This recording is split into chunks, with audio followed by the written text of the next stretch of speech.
Hello there, good morning, good afternoon, and good evening. So how to fix GoDaddy internal server error 500 on WordPress? So 6 steps for you guys. Step 1 would refresh the page. So sometimes it's just a temporary glitch. Just refresh the page and you'll be good to go. Step number 2, that would be changing the .htaccess file. So connect via FTP. Go to rename.htaccess file to htaccess_old. Make sure you do that one. Try reloading your site, and that should fix it.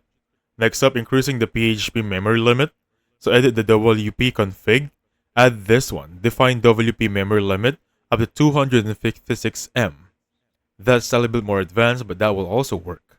So step number 4, deactivate plugins, and sometimes plugins are really frustrating. So rename the plugins folder in WP content via FTP. Check if the site reloads, rename it back, and reactivate plugins one by one.